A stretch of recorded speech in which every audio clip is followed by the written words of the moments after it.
Start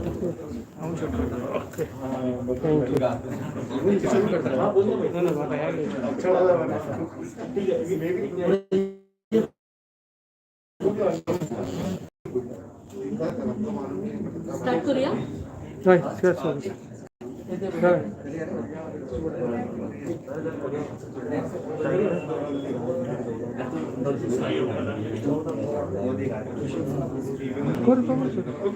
नमस्कार, हांव Swati Kerkar, TMC Goa general secretary.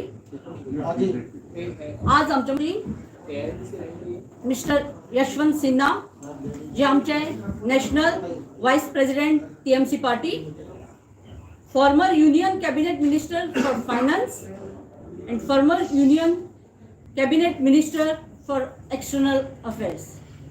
So I please sir go ahead and take the press. Thank you. First of all, I'm very happy I'm meeting VP of Goa once again, and I'm very happy that I'm visiting Goa. My phone is I've always believed that though it's a very small state, Goa is unique in our country. There is no other place I can think of which is as unique as Goa is. And what attracts people to Goa is not merely its beautiful places, tourism and all the rest of it, but what the rest of the country and the world appreciates is the composite culture of Goa, the inclusive culture of Goa. And you are aware that that inclusivity, that unity is somehow under challenge today. But I am not going to talk in detail about that. There will be another occasion. The point I am making is that the uniqueness of Goa has to be, and this character of Goa should not merely be confined to Goa, but the rest of the country should also learn from it. Now, where is my teleprompter? teleprompter. नहीं है, teleprompter नहीं है, कैसे बोले? Speak Hindi, no. नहीं, वो तो हम बोल देंगे. आप लोग समझे हम क्या बोल रहे हैं? Yes. ठीक है, अब टेलीप्रॉम्प्टर आ गया तो हम कंटिन्यू करेंगे. तो एक तो ये था कि आप जानते हैं कि TMC गोवा ने 3 स्कीम्स के बारे में जोर शोर से बात की है. गृह लक्ष्मी कार्ड, युवा शक्ति कार्ड और माझे घर मालिकी हक. तो उसके बारे में डिटेल में चर्चा हुई है. The point which is often raised and which has been raised with me also in the last couple of days that I have been here, कि इसका फंड कहाँ से आएगा? Where will the fund for all these come from? Our rough estimate is that these 3 schemes together will cost about 3,330 crore. This is the rough estimate, 3,330 crore. And let me mention to you that in terms of the norms which have been fixed by the Finance Commission, latest Finance Commission, and by the RBI, Goa has already an additional fiscal space of 2,100 crore. So that leaves us with 1,200 crore. And in a budget of about 25,000 crore, which is what Goa's budget is, this amount can be easily found out and spent on this very useful scheme. I can tell you from personal experience that when I was in the finance ministry of the government of India, we used to often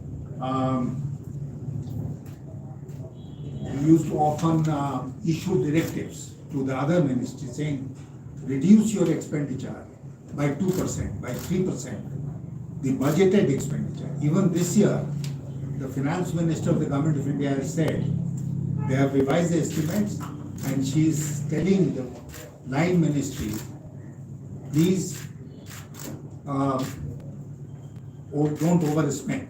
So this is something which is well known, and I can tell you with full sense of authority that in this large budget of 2,500 crore, 25,000 crore, we'll be able to find the funds for these schemes. So that will not be an issue, and these schemes will be extremely useful for the sections of people for which it is meant, for which they are meant, like the ladies, the women of Goa, Griya Lakshmi, the youth of Goa, the youth Yuva Shakti card, and for the poor, the ownership of houses. The details have been worked out in our mind, so that should not be an issue.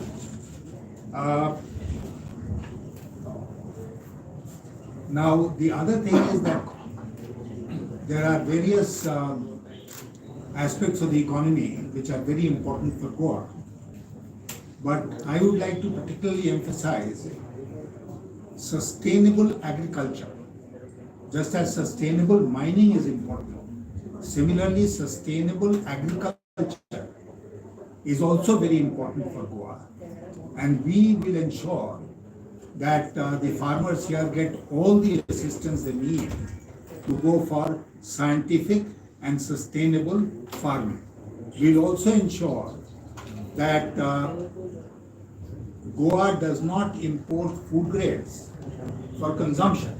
If at all it imports food grains from neighboring places, it should be for processing. And there should be a network of food processing industries in Goa, apart from fisheries, which will give the advantage of value added to the farmers and improve the economy of Goa. Similarly, a lot of emphasis on MSMEs and all that. You are aware of the fact that Goa has slipped as far as ease of doing business is concerned. Other states are making progress and we are slipping behind. Goa was 19 in 2015, it was 21 in 2016, then it came back to 19 in 2017, and in 2019 it has declined to 24.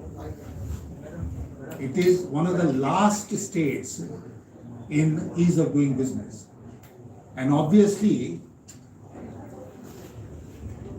industry entrepreneurship cannot progress if the ease of doing business is not attended to.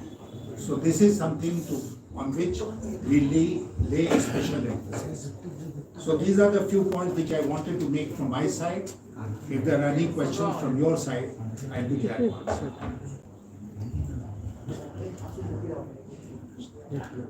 आपके कुछ सवाल हैं? Sir,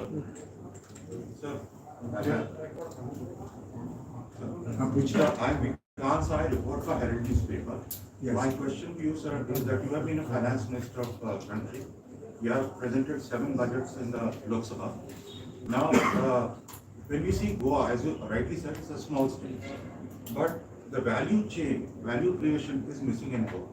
According to you, sir, how can it be created and what is required in it?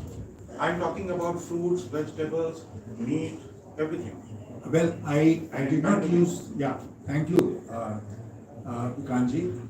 I did not use the word value chain or the words, but this is what I had in mind when I was talking about value added to agricultural produce. And I mentioned to you that through sustainable agriculture, we will produce more agricultural produce, which will include fruits and vegetables, in which Goa is quite rich and unique. And then it will not be sent out in the raw form. It will be processed, which means that there will be food processing industries.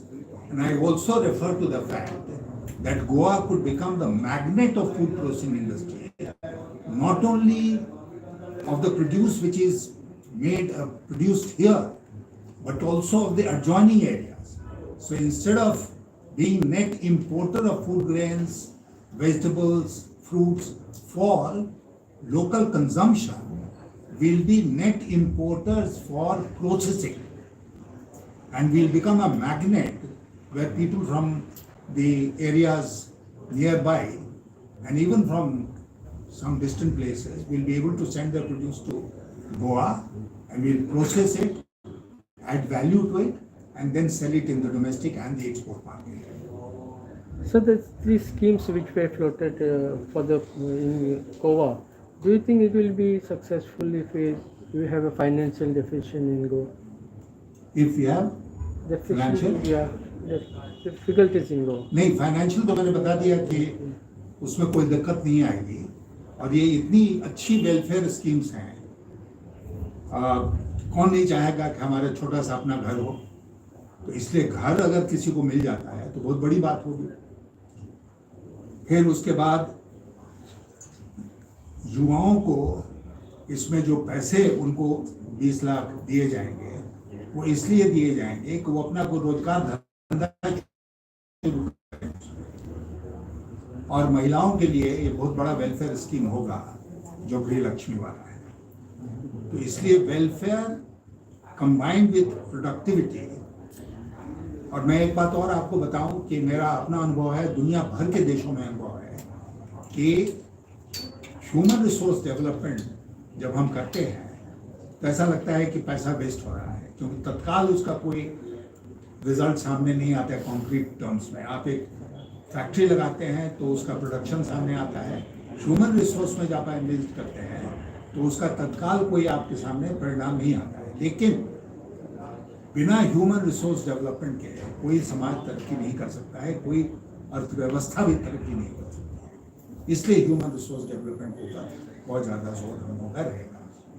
Sir Goa में एक सवाल ऐसा भी था कि still हमारे state बहुत छोटा है, ये विकास ने बोला कि स्टिल बावजूद कर्जा जो है काफी मात्रा में कर्जा है।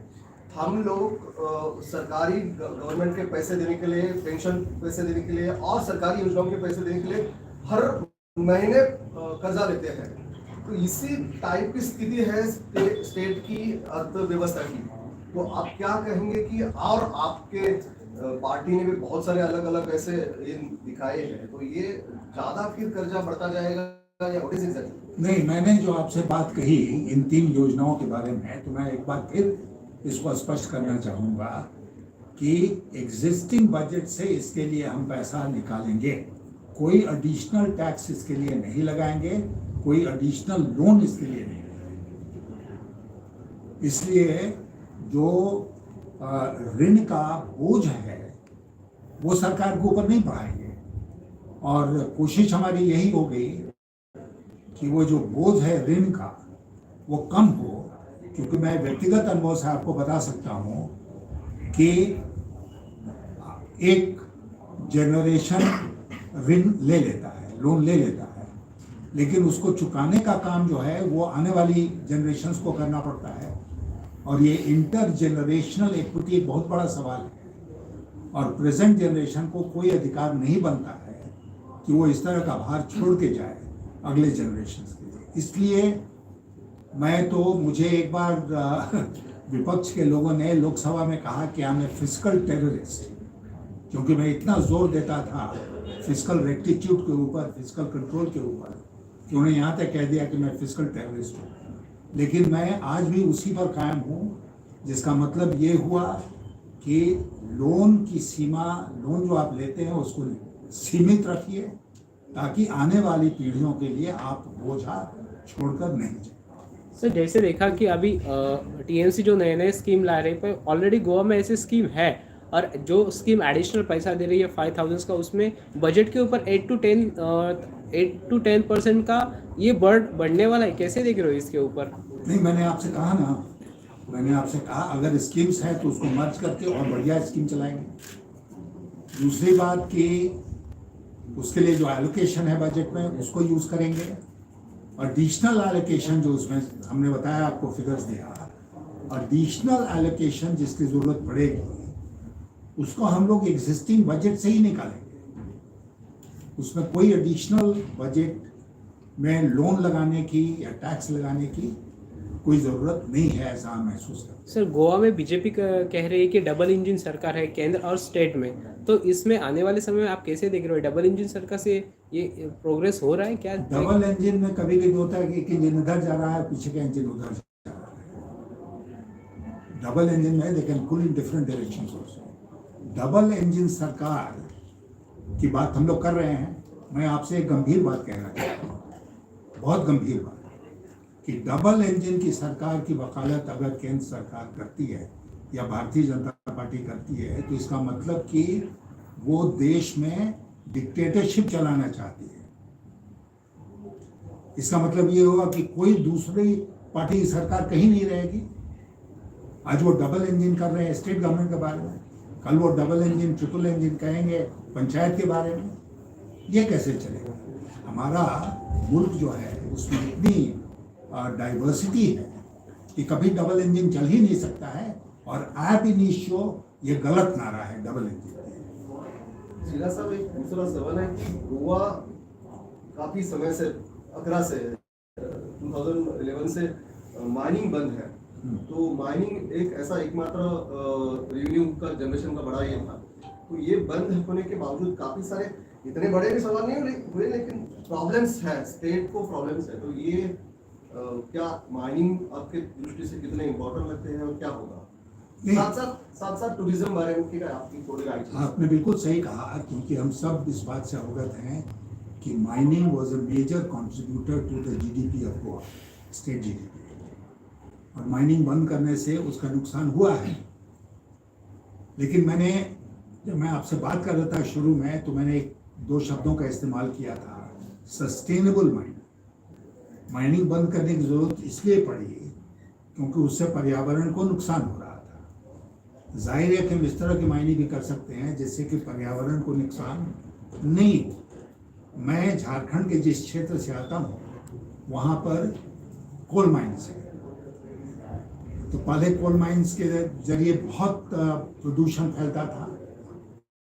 अब ऑस्ट्रेलिया में उन्होंने एक टेक्निक डेवलप किया। मैं ड्रिलिंग करके गैस निकालने की बात नहीं कर रहा हूँ, वो भी एक टेक्नोलॉजी है, लेकिन उन्होंने ये किया कि हम लीज पर ज़मीन लेंगे, फिर उसको स्प्लिट करेंगे, ज़मीन को दो भाग में ऐसे बांट देंगे, अंदर जो मिनरल है उसको निकाल देंगे, और फिर ज़मीन को ऐसे रिस्टोर करके जैसे ठीक पहले था उसी तरह उसको लौटा देंगे जो भी उसके टेनेंट ओनर्स थे उनको। तो गोवा में सस्टेनेबल माइनिंग की जब हम बात करते हैं तो हम इस फॉर्मूला को लागू कर सकते हैं कि भाई जो मिनरल्स हैं अंदर उसको हम निकाल लेते हैं, और पर्यावरण के दृष्टिकोण से और टेनेंसी के दृष्टिकोण से जमीन को उसी हालत में फिर वापस लाकर हम रैयतों को दे देंगे। उसके लिए 25 साल के लिए हमको लीज लेना पड़ेगा, 30 साल के लिए लीज लेना पड़ेगा, तो वो लीज लेंगे और फिर उसके बाद जो भी टेनेंट्स हैं उनको वापस करेंगे।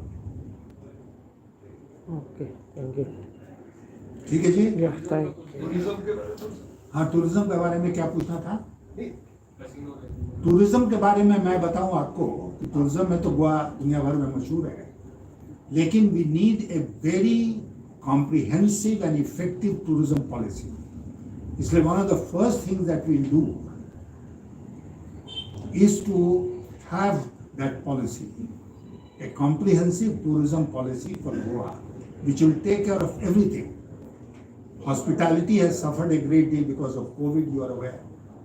तो उसमें कैसे डील कर सकते हैं, और फिर उसके बाद कॉम्प्रिहेंसिव से मतलब ये हुआ कि वो भी सस्टेनेबल हो, पर्यावरण को नुकसान नहीं हो, और टूरिज्म को भी बढ़ावा मिले। इस तरह की एक पॉलिसी हम लोग बनानी पड़ेगी। फिर टूरिज्म में प्राइवेट सेक्टर आए, प्राइवेट सेक्टर का फाइनेंसिंग कैसे हो, वो फाइनेंसिंग कैसे प्रॉफिटेबिलिटी क्रिएट करेगी, ये सब कुछ जो है बहुत सारे इश्यूज हैं जिसके बारे में हम लोगों को विचार करके और कॉम्प्रिहेंसिव टूरिज्म पॉलिसी गोवा के लिए बनाना है। सर, वेस्ट बंगाल में आपकी सत्ता है, गोवा में जैसा टूरिज्म डेवलप हुआ है वैसा वेस्ट बंगाल में क्यों नहीं हो रहा है ना? वेस्ट बंगाल में तो हम लोग को बहुत एडवांटेज है।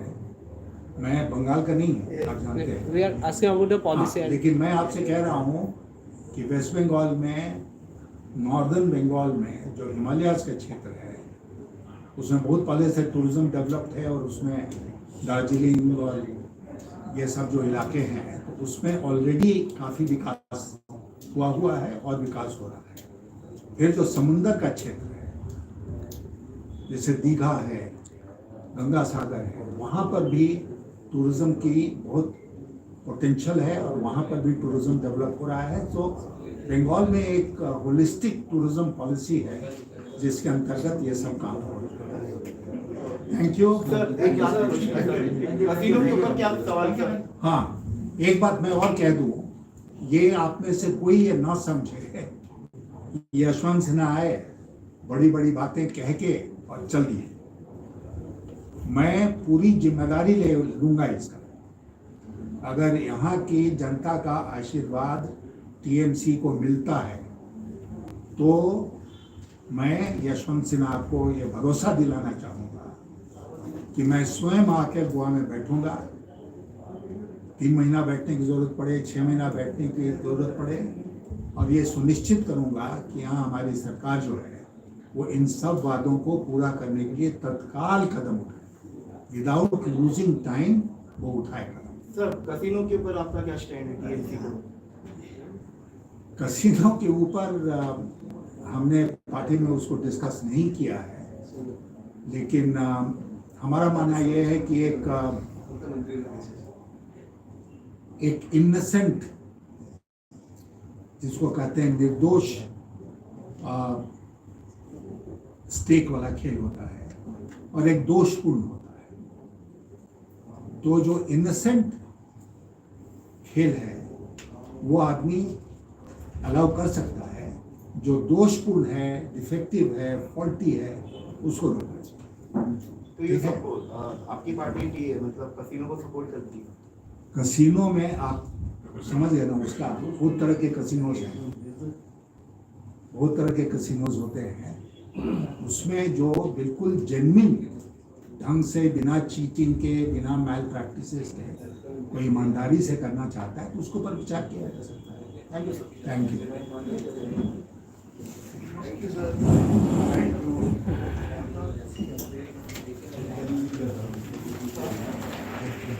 दीदी